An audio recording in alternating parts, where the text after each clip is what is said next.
Les fans du jeu d'aventure koh sur TF1 le connaissent pour son visage tatoué et ses qualités de stratège, mais derrière le candidat de télé-réalité se cache un vrai survivant au parcours douloureux, parfois même mouvementé. Il est aussi conférencier, animateur ou encore coach de vie pour les jeunes à la dérive. Il nous fait l'honneur d'être avec nous ce matin, car demain, le monde célébrera la journée mondiale de la vie sauvage, une journée internationale instituée par l'ONU en 2014. Le lien, vous l'avez compris, vie sauvage, koh-lanta, aventure, survie, la faune, la flore, la biodiversité, l'écosystème, l'humanité, la vie, quoi. Bonjour Fabienne Rocha-Rocha. Hey, bonjour sur le plateau. Non, je rigole parce que... et bonjour à tous, d'ailleurs. Ouais, je suis content de retrouver Morax, voilà. Content de et aussi. oui, grand aventurier koh-lanta. Bon. Ouais, tout est dit. Ouais. Non, c'est vrai que j'ai vécu plus d'aventures dans ma vie que koh-lanta, mais c'est vrai. C'est une belle aventure quand même, ce koh-lanta, parce que c'est vrai c'était une sacrée aventure. C'est vrai qu'on te connaît par ce biais-là. C'est vrai que TF1, du coup, avec cette émission, comment dire, était un tremplin incroyable pour qu'on te voit partout, on te voyait partout. Je crache pas dans la soupe, du tout pas. C'était extraordinaire d'avoir une publicité comme koh-lanta par rapport à ce que j'en ai fait après. Maintenant, c'est du passé. C'est du passé. C'est du passé, je me renseignais un peu. Moi, j'ai trouvé dommage que c'est échangé trop en télé-réalité. Ça vient de recommencer, tu suis? Ça vient, un petit peu. Des fois, si je tombe dessus. En fait. Mais moi, j'ai adoré il y a 15 ans en arrière, où les gars, ils bouffaient un poisson et puis ils avaient la bouche en feu pendant 2 semaines. C'était vraiment ça, le vrai koh-lanta. Le vrai koh-lanta, c'était... Je te propose un petit extrait. Je te propose de nous replonger dans les souvenirs. Koh-lanta, c'était ça. Tu te rappelles des souvenirs? Ah ouais, bon, clairement. T'avais pas de casquette. Et enfin, Sandrine. J'avais pas de casquette et puis j'étais un peu plus gros. Fallait des réserves, non? Il fallait des réserves, exact. C'est des bons souvenirs quand même. C'est des super bons souvenirs. Ouais. Et c'est vrai qu'on m'a souvent posé la question, les gens par rapport à koh-lanta, est-ce que vous avez des boissons sucrées? Est-ce que on vous donne à manger et autres? Et puis, effectivement, on nous donne rien. On nous donne rien. Je casse peut-être un mythe, mais non, on nous donne rien. On n'a pas mangé pendant 10 jours. Notre tribu à l'époque, c'est là où j'ai perdu du poids, d'ailleurs. Et puis voilà, on n'a que de l'eau et de l'eau chaude. D'accord. Il faut imaginer qu'on n'a pas de frigo non plus. Pas de frigo, il y a dans des gourdes on a lu. mais l'aventure est exceptionnelle et restera gravée à vie, j'imagine, dans la mémoire. J'imagine que ça, c'est exceptionnel. Alors, c'est bien parce que c'est en lien avec cette journée mondiale de la vie sauvage qui se déroule demain. Donc, la vie sauvage avec koh-lanta, tu nous le dévoiles là maintenant, c'est pas du chiquet, c'est vrai. Vous êtes, pendant quelques jours, véritablement dans des conditions, on peut le dire, extrêmes.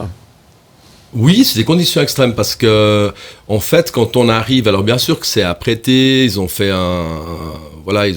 prospection et autres, mais quand on est arrivé vraiment sur la plage, c'est vraiment brut, de chez brut. Il y a un tout petit chemin qui a été fait pour qu'ils installent l'eau, mais après, ça reste brut chez brut. Je crois que la guêpe la plus petite, elle était comme ça. D'accord.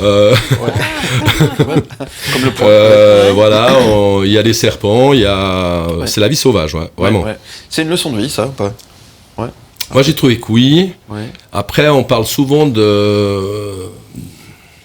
d'aventure humaine. J'ai pas forcément trouvé. Ce qu'ils cherchent, c'est vraiment pas une aventure humaine, clairement.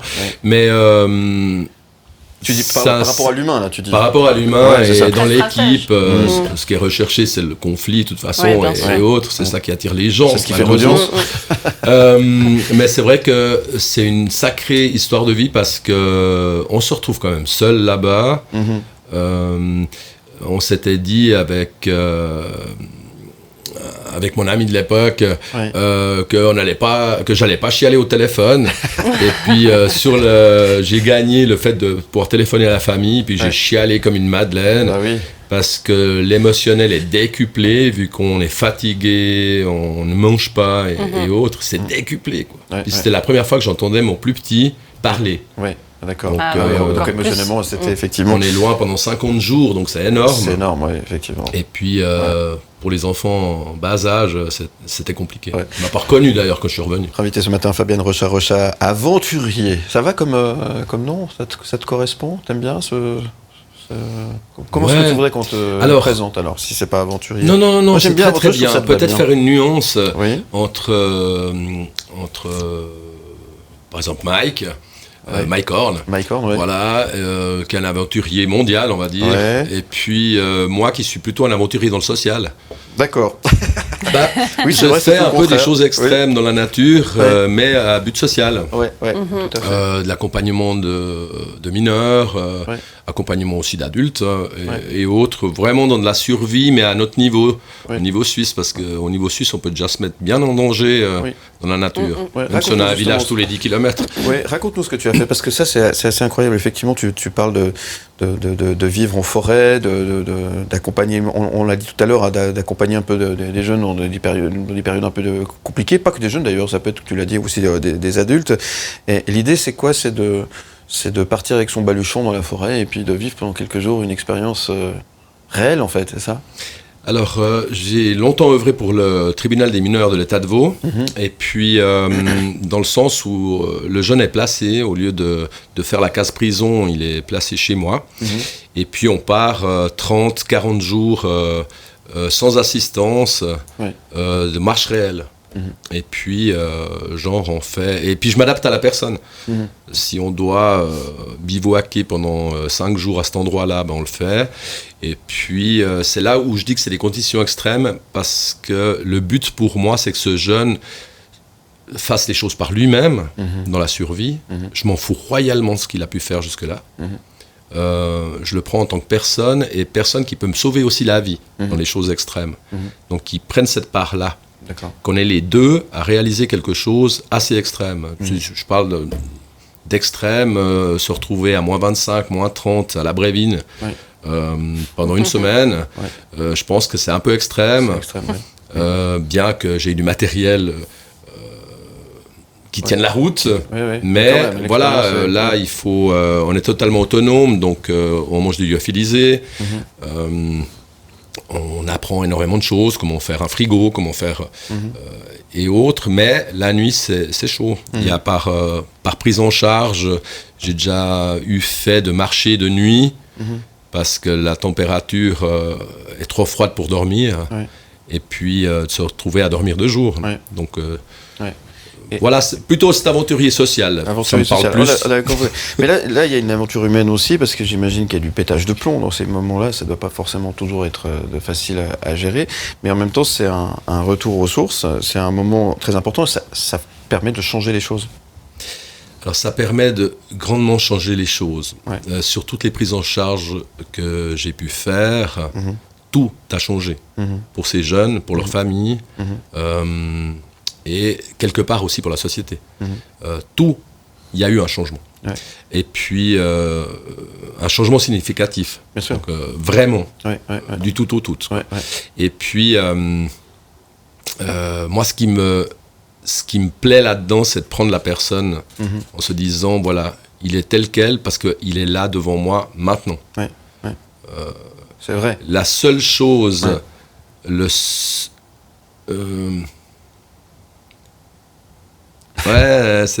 c'est complexe en même temps. Puis,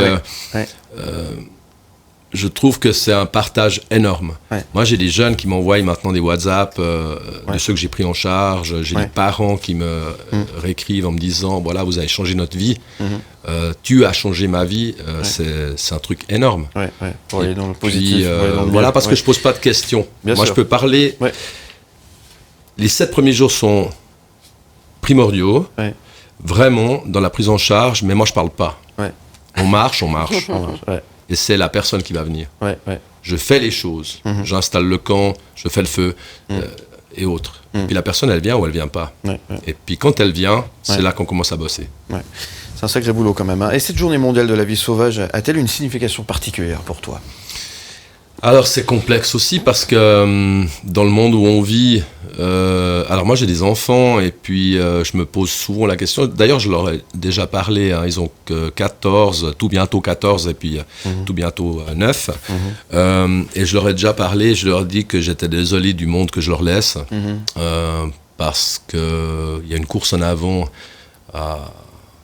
aussi aux médias, à plein de choses, à plein de trucs où les gens ne connaissent plus. Ouais. On parlait d'énergie et du cerveau, par exemple. Ouais. Nous, on utilise de moins en moins notre cerveau. Ouais. On est sur 10% d'utilisation de notre cerveau. Et puis que toutes ces ondes qu'on a, qui influent sur la nature et qui influent sur nous, je veux dire, on devient des légumes, quoi. Et puis, un mauvais gag par rapport à la verdure, mais voilà, mais c'est... Puis en même temps, c'est terrible, oui, ça me parle, mais c'est pas assez de faire une journée de... Ouais, c'est pas assez. C'est pas assez. Il faudrait faire ça toute l'année, en fait, c'est ça l'idée. Moi, j'ai une grande phrase, c'est un peu pessimiste comme truc, mais... Puis en même temps, hyper encourageant, parce que moi, je me bats sur... toute ma vie, je me suis battu, j'ai la pêche, je suis jamais en bas, malgré les difficultés. Moi, j'ai une phrase que j'avais dite quand j'avais 14-15 ans, qui était je devrais disparaître pour que la Terre, elle reste vivante. Voilà, c'est un peu fort, mais, c'est fort, ouais. Mais c'est ce que je pense réellement. Ouais. Mais je suis toujours là. Fabienne Rocha qui est avec nous. Vous continuez de poser vos questions 07921 9000 par WhatsApp. Le QR code également qui est à votre disposition. Et des questions que nous avons reçues pour toi, mon cher Fabienne, ce matin. C'est Elsa. Oui, j'en ai pas mal. On a reçu une ribambelle. Hein. J'en ai pas mal. Ce matin, on fait péter notre numéro WhatsApp. Péter le compteur des messages. On va essayer d'y répondre brièvement. J'en ai pas mal. Avec cette première question, Élodie, dans la survie, y a-t-il une règle des 3 à suivre? Une règle des 3? Ouais. Y a une règle hyper importante, c'est de soigner sa monture. Soigner sa monture, ça veut dire que tous les soirs, il faut vraiment prendre soin de ses pieds. Ah oui. On peut ne manger... Alors, d'expérience, hein, on peut ne pas manger pendant 15 jours. Alors, l'obligation de boire, clairement. De l'eau. Ici en Suisse, on est tranquille, même en hiver, voilà, en fondre de la neige. Mais... le truc hyper important, c'est ça. C'est soigner sa monture. Alors voilà, l'entrejambe, les jambes, prendre soin de ses genoux et puis surtout curer ses pieds, en fait, tous les soirs. Et c'est hyper important soit d'enlever ses chaussettes et de dormir le plus nu possible. D'accord, même s'il fait froid. Même s'il fait froid. Okay. Et puis 15 jours sans bouffer, c'est quand même violent. Ouais, mais on tient. On tient. Ouais. C'est un vrai jeûne, ça. Hein. C'est un joli jeûne. Ouais. Mais il faut boire de l'eau, hein, tu l'as dit. Mais il faut boire, oui. Et de l'eau. Et de l'eau, pas autre chose. Pas une petite bière à l'apéro. Pas le comptoir de l'agriculture. Alors Théo, quelles sont les priorités sur une personne accidentée?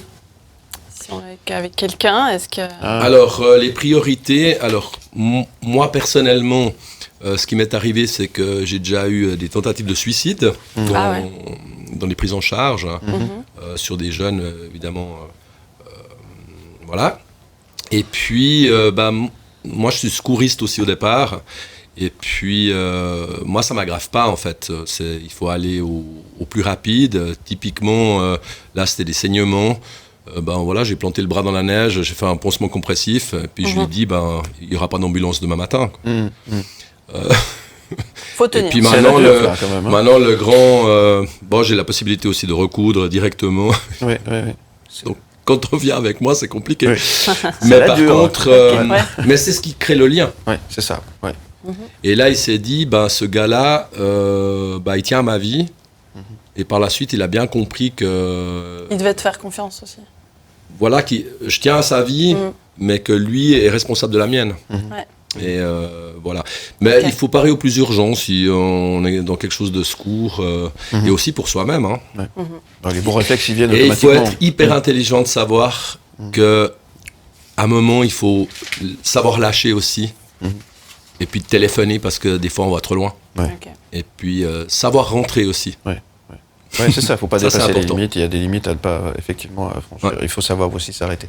On continue. Une autre question. Jean, en Amazonie, les déforestations sont nombreuses, la survie des tribus ainsi que de la faune en dépend. Que pensez-vous par rapport à ça? C'est atroce. J'ai pas d'autres mots. J'en ai des frissons en parlant. Moi, je deviens franc fou avec l'histoire de l'huile de palme, le truc, le machin.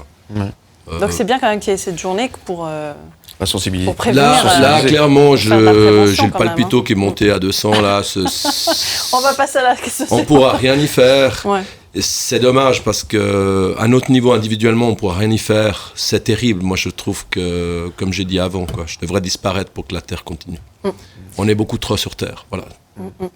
La constatation, elle est là. Ouais. C'est un sujet qui est effectivement. Et je suis sud-américain, donc. En plus. Je suis de Charrua par ma mère et Maori par mon père, mais c'est terrible.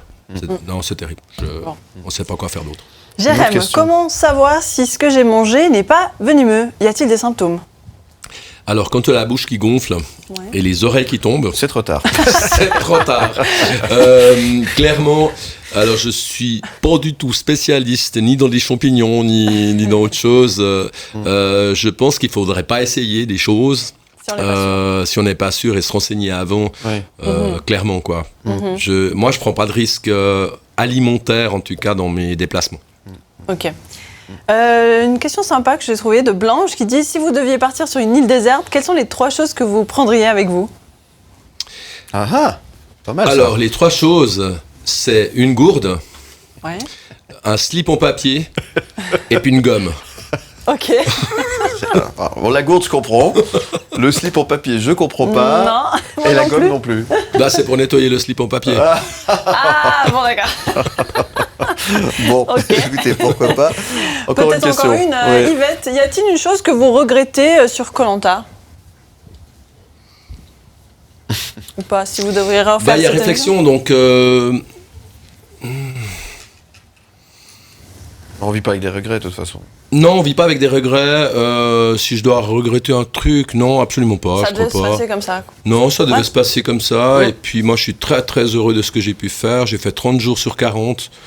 C'est énorme, en plus. Ouais. 30, et puis j'ai vraiment... Alors j'ai gagné tout ce qu'il fallait gagner à Koh-Lanta. Donc tous les trucs de bouffe, quand même, faut être malin. Et puis voilà, j'ai fait une super plongée là-bas, parce que j'ai gagné aussi ça, le confort, en faisant de la dégustation. Donc du coup, en plus j'ai mangé. Et non, j'ai aucun regret en fait. Aucun. Faut pas vivre avec des regrets, c'est pas bien. Non. Et avec les remords non plus d'ailleurs. Non plus. Voilà. Merci d'être avec nous ce matin. Bon plaisir. Vraiment très très sympa. Matinal, c'est cool. Moi, je suis du matin, donc ça tombe bien. Du matin. Tu te lèves à quelle heure? Je me lève à 5h. 5h. Là, je me suis levé un peu plus tôt. C'est grasse matinée pour nous, 5h. Voilà, exactement.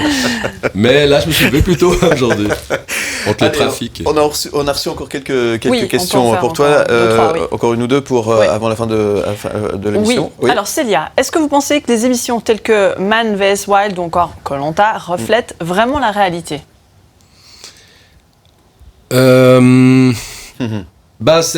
Alors, il y a 2 émissions qui font les opposés, à mon avis, dans la question. Moi, je parlerai de ce que je connais. Koh-Lanta, moi, je pense que Koh-Lanta, c'était génial il y a 10 ans. Je pense que sur ma volée, en 2017, c'était la dernière fois pour moi où c'était...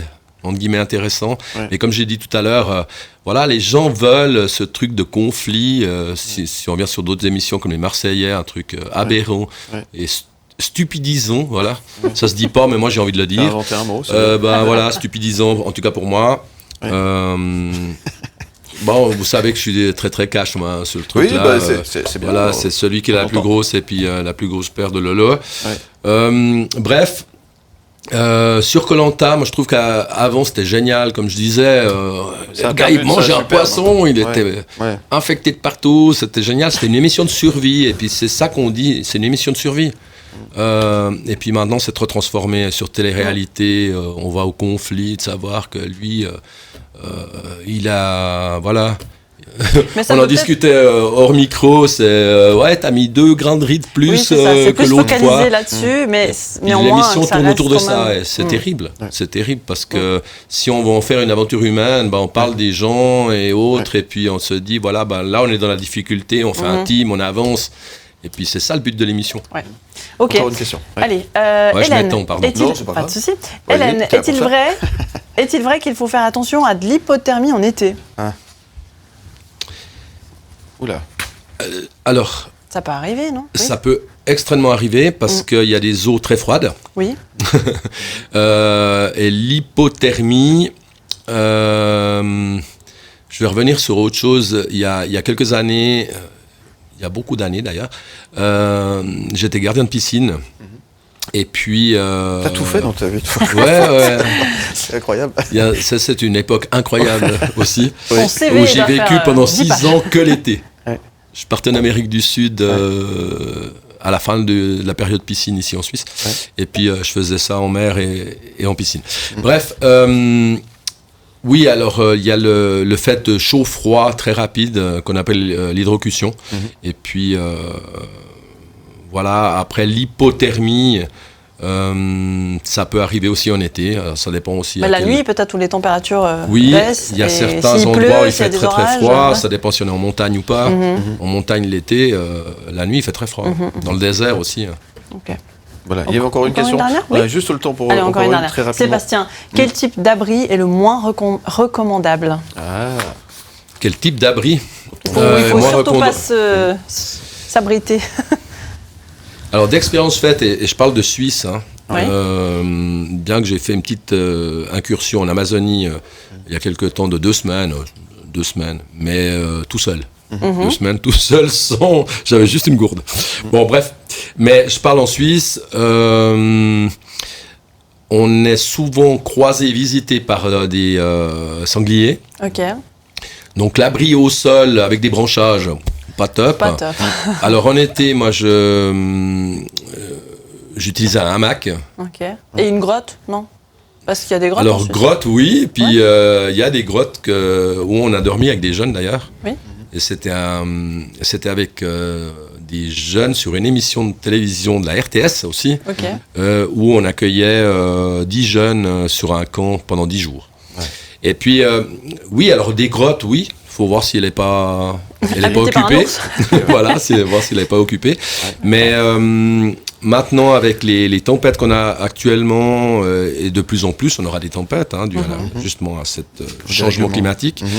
Des branchages pas conseillés. Et important, pour un camp, c'est important, c'est d'observer les lieux où vous allez être. Parce qu'on a une forêt vieillissante en Suisse. Oui.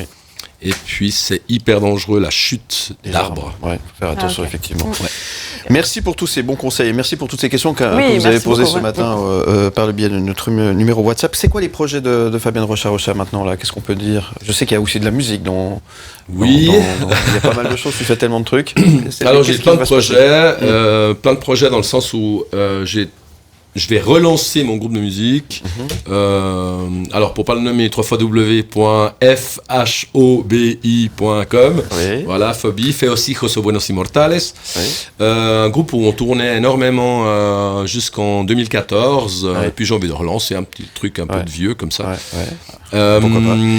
Ça, c'est un des projets. L'autre des projets, j'ai envie de vivre. Alors au plus près de mes enfants, et puis ça c'est top quoi. J'anime des fois, on me demande d'animer une journée Koh-Lanta et autres.